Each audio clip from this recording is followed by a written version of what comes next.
Talo falava o Tala Fou mai Ausetalia. O se teni Tala Fou o se puluono tau sanga wa mori e le tau pule fasioti se tangata i le mai au le whaalamlawe na whaamanu ai se tama i tai mele tu i se sifo Adelaide.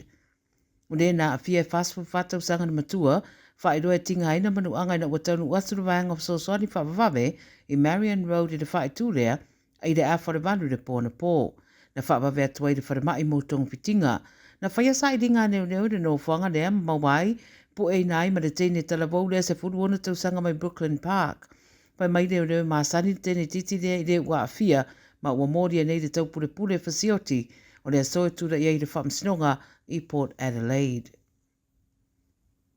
O lo iei se whatuai wa riputia mai le manai wa alele me le pone lea so no se mata upe a fia i le security screening process ale manai wa alele le vaanga lea sia kiai pasese.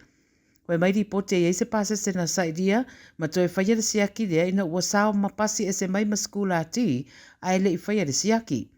Ona mata upu lea a fia i le vaanga o le pasese le Qantas tau fia umai le tu mau whainga maranga i tonu le tunu u le tau na leila po domestic flights a whamai le Qantas o le pasese na o fia le mata upu lea ma fui se lava whale tangata ma ina ua mai ona mata i tuina le whale tonu sa sa idia i la uwhainga ruenga me po ata le CCTV Mōre sa idia o le tangata rea, ma toi whaatino ai tūnanga sa mana o mio na whaatino. O le mori mau o se tas tangata mananga na ien malai wa lelelei me le pone, na ia ta ue fast food 5 minute na whaatua iei le rato mananga, ina ua inoa le whaale tonu rea, ma tāpunia o mai gates a le Qantas. Tau fia uma wa lele sa ilunga le tarmac, ai whaata amiramiro fo i wa lele sa ili ea, ilunga ane le malai wa lele le teimi lea sa iau ina kilia le bridge, po le sodia leo tūranga tau le puipuinga. Pai mai e whaitau se lau tangata sa fia i whainga malanga na whaatuai ma fua mai lea tūlanga. O se Ausetalia to tolu o tutura i rumo le whamsinonga le vasa nei le mae o le whataua ina mai o se ospa inga o se malo le malo i se whaipoiponga sa whaia i sini.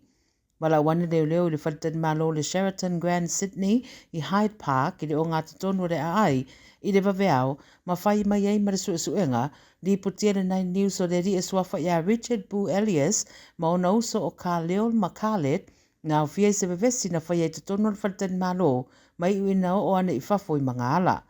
Ina ua tau mawhai anga i ese mai le no fuanga o lo whataua ina na tau mawhai ei o so whai leo ma te te atu le pu eina o i lātou.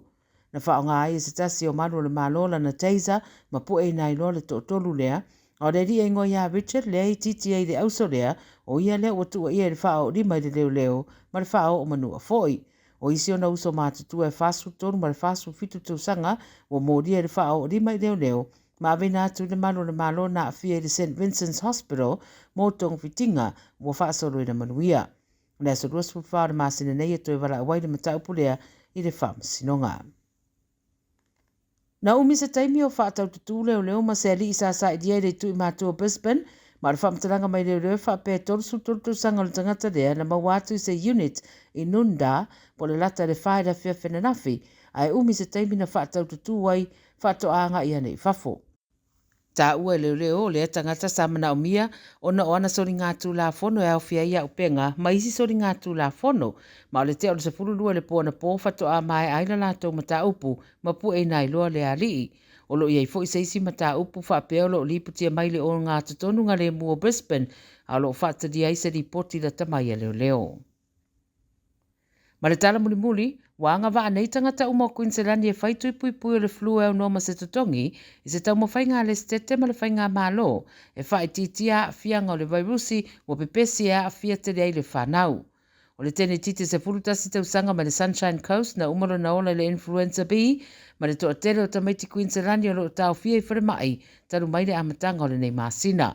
O le whamtaranga me le ofisa siri o le soifua malanoina i Queensland o John Gerard, e whapea o le papolenga lava e whatatau ia awhianga o le fulu i tinama i tanga matamaiti le nei vai tau. O le tausanga mō mōne nei tanu mai le rua se furuiwa, wa maua runga i le au whai o tangata awhia le influenza B mai Queensland, ma whai mai e tau mā atu a awhianga i tangata mātutua nei lo tamaiti.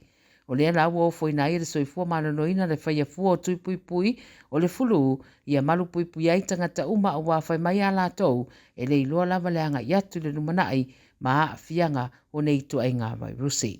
Tala ia le radio Samoa, mai Ausetalia, mo le amatanga fo i nei mai aso, man via whao matiu teo whenga iai.